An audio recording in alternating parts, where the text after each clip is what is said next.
अऊज़ुबिल्लाहिमिनश्शैतानिर्रजीम बिस्मिल्लाहिर्रहमानिर्रहीम। मेरा नाम ज़वार है और आप देख रहे हैं ज़ा मेटाक। और ज़ा मेटाक में आज हम सेकंड रिप के एनाटॉमी पर डिस्कशन करेंगे। चलो शुरू करते। मगर शुरू करने से पहले मैं इतना बताना चाहता हूँ कि इससे पहले वाली वीडियो में हमने फर्स्ट रिप के एनाटॉमी पर डिस्कशन किया था। अगर आपने वो नहीं देखा हो तो इसी वीडियो के डिस्क्रिप्शन बॉक्स में उसका लिंक मौजूद है, वहाँ से जाकर आप वो देख सकते हैं।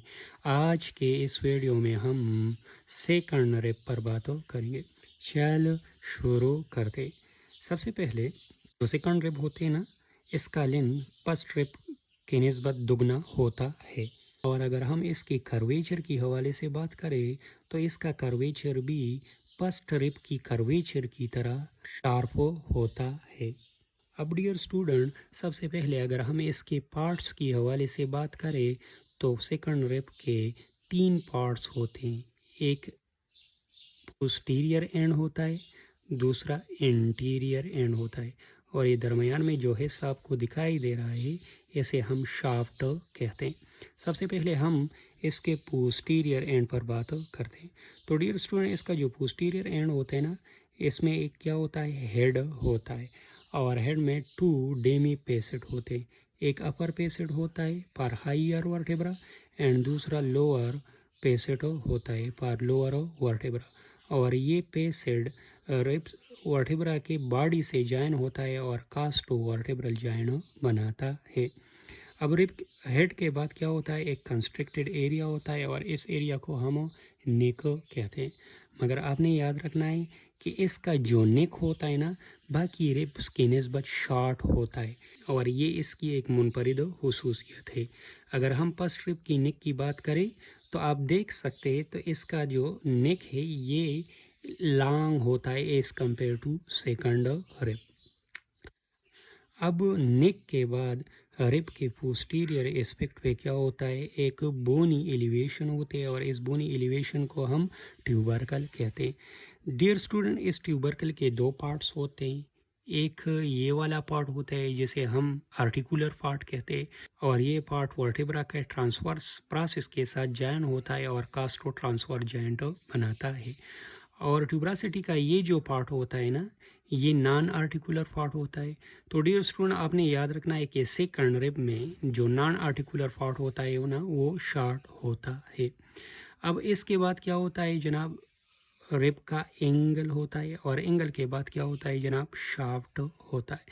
अगर हम शाफ्ट के हवाले से बात करें तो इसका जो शाफ्ट होता है ना, फर्स्ट रिब के निस्बत ये ट्वाइस होता है लेंथ में, और इसके 2 बॉर्डर्स होते हैं। सुपीरियर बॉर्डर होता है, दूसरा इंफीरियर बॉर्डर होता है।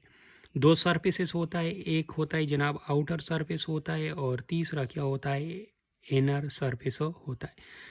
अब ये जो आउटर सरफेस होता है ना, ये ज़्यादातर अपवर्ड पेस करता है। अगर हम टिपिकल रिब्स के हवाले से बात करें तो इसका जो आउटर सरफेस होता है ना, वो लेटरली पेस होता है, मगर ये वाहिद रिब है जिसका आउटर सरफेस मोर अपवर्ड होता है। अब इसका जो आउटर सरफेस होता है ना, इसके मेट पे एक रब ट्यूबरासिटी होते और इस ट्यूबरासिटी के साथ कुछ मसल्स अटैच होते।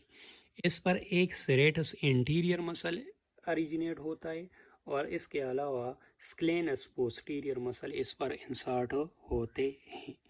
इसके अलावा अगर हम इसके इनर सरफेस की हवाले से बात करें तो जो इनर सरफेस होता है ना, ये स्मूथ होता है, और ये भी बताता चलूँ कि ये मोस्टली डाउनवर्ड पेस करता है। और ये भी बताता चलूँ कि ये जो इनर सरफेस होता है, इनर सरफेस का ये क्या है, पोस्टीरियर पोर्शन है।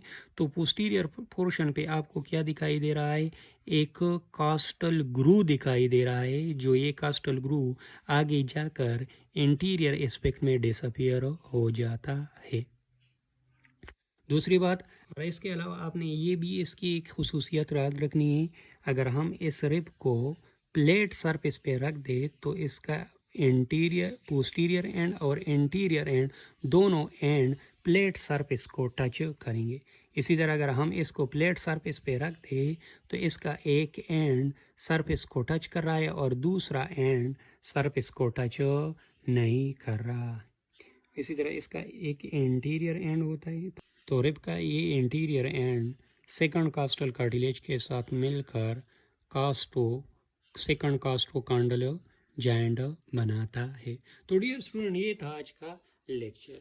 इंशाल्लाह मिलेंगे नेक्स्ट वीडियो में। अगर आपको ये वीडियो अच्छी लगी हो तो हमारे यूट्यूब चैनल ज़ा मेड टॉक को सब्सक्राइब करें। वस्सलाम।